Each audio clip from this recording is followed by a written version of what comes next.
ज्येष्ठ जनों के पास खाली हाथ नहीं जाना चाहिए, बड़ों के पास। और भगवान ने तो बार बार कहा, भाई मेरे पास आओ, खाली हाथ मत आना। अच्छा नहीं लगा भक्तों को कि भगवान को कुछ चाहिए। भगवान ने तो बार बार कहा खाली हाथ नहीं आना चाहिए, जब आओ मेरे पास कुछ लेकर आना। अरे क्या लाना? तो भगवान ने कहा, पत्रम पुष्पम फलम तो मया भक्त्या प्रियच्छति। भाई गुरु के पास और भगवान के पास जाओ, खाली हाथ मत जाइए। तो लेके क्या जाएं? पत्रम पुष्पम फलम तो मया भक्त्या प्रेच्छति। पत्र लेके जाओ। अब ये कौन सा पत्ता ले जाएं?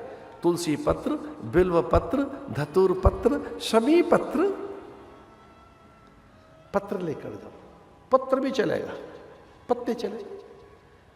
तुलसी पत्र, विजया, शमी, धतूर, बिल्व पत्र। पत्रम पुष्पम, ज्यादा सामर्थ्य तो फूल ले आओ। स्कंद पुराण में आया है कि अगर गुरु किसी को फूल पत्ती की सेवा दे दे तो समझ लो वो सर्वाधिक प्रिय है। वो फूल पत्ती की सेवा देंगे नहीं किसी को, क्योंकि किसी को आता तो है नहीं फूल पत्तों का चयन करना, बड़ा कठिन है पत्रों का चयन करना, पुष्पों का चयन करना। स्कंद पुराण में ऐसा आता है। हमसे किसी ने पूछ लिया, हमारा आपने हमको फूल पत्ती की सेवा दे रखी है, ये क्या बात हुई? मैंने कहा हमें पता नहीं, भगवद आज्ञा हुई, आपको बता दी हमने। इस करते भगवान के प्रिय हैं आप, हमें तो याद भी है। हमें रोज सवेरे उपासना में पत्र चाहिए, पुष्प चाहिए, शमी और दूर्वा। अब कौन जाए? हम प्रातःकाल निकलेंगे। परिचित नगर में तो भ्रमण नहीं करने देते लोग। क्या लेके जाएं गुरु के पास, भगवान के पास? पत्रम पुष्पम फलम। और ये ना हो तो तोयम, जल ले जाओ। तो पूछा भगवान से कि जल ले जाएं? आप महादेव तो है नहीं, आप तो नारायण है, जल तो शंकर को चढ़ता है, आपको कौन सा जल चाहिए?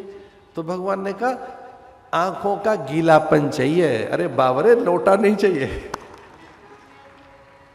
आंखों का गीलापन। लोग देख लेंगे हमारी आंखें भर आई है, तो उन्होंने कहा हृदय का गीलापन। इतनी अंदर से एक आर्द्रता हो कि हम भगवान के पास जा रहे हैं, मंदिर जा रहे हैं।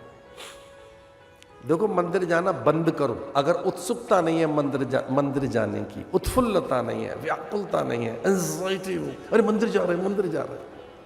मुझे क्षमा करिए, किसी बड़े प्रसंग में और बड़ी पार्टी में जैसे सज धज के जाते हो, वैसे सवेरे मंदिर जाया करो। प्रातःकाल वो ज्वेलरी उस तरह की, वो फर्स्ट क्लास ब्रांडेड चीजें आपकी। अरे भगवान से मिलने जा रहे हो, पता तो लगे ठाकुर के पास जा रहे हैं। और सवेरे को टकरा जाए तो पूछो, वो पूछ ले भी जा कहाँ रहे हो? भाई भगवान के पास जा रहे हैं, उनको धन्यवाद देने जा रहे हैं, ये सब आपने दिया है। ये जो दुनिया भर के अड़ंगे हैं, गुची, कार्टियर, रोलेक्स, पैटेक, ये अड़ंगे क्या है? भगवान के पास गीलापन, जब आप उन्हें पहनेंगे, देखेंगे, आर्द्रता आएगी। ये सब ठाकुर ने दिया है, भगवान की कृपा। हमको दिया कितना तेने, एक आर्द्रता आएगी, ये गीलापन चाहिए ठाकुर को। वशिष्ठ अत्यंत हर्षित हुए।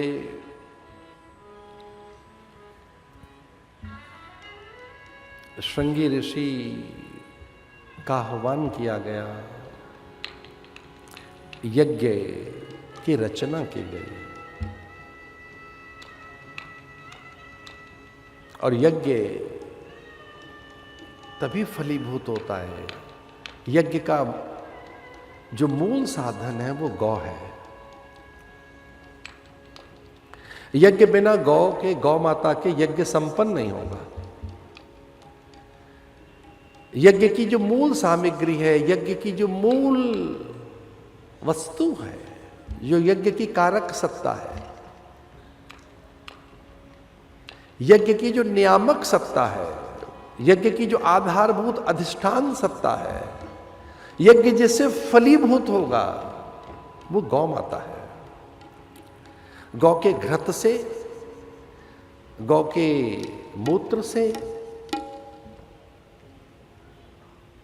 गौ की रज से, गौ के तक्र से ही यज्ञ संभव है।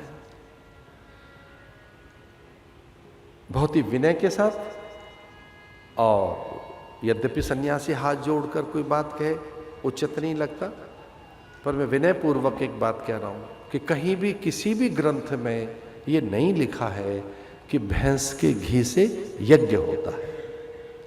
वो तामसिक यज्ञ है, अशुद्ध यज्ञ है, वो अपवित्रता पैदा करता है, असुचिता पैदा करता है, भयानक रोग उससे होते हैं, मानसिक व्यथा का कारण बनता है, और उससे बड़ी कोई और विकृति नहीं है। कृपया बंद कर दो यज्ञ करना। यज्ञ ही करना है तो गाय के घी से ही यज्ञ होगा, भैंस के घी से यज्ञ नहीं होगा।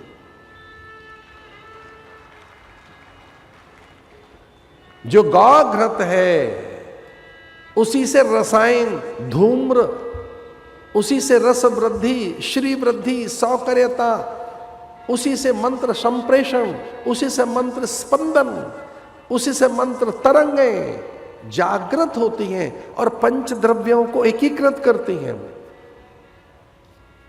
वो धूम्र अगर हमारी रोमकूपों को छू जाए तो एक साथ हमारी ट्रिलियंस ऑफ सेल्स एक्टिवेट होती हैं। ये 24 गायत्री की ध्वनि भी अगर यज्ञ के साथ हो जाए, 24 गायत्री, तत्सवितुर्वरेण्यम भर्गो देवस्य धीमहि धियो यो नः प्रचोदयात्।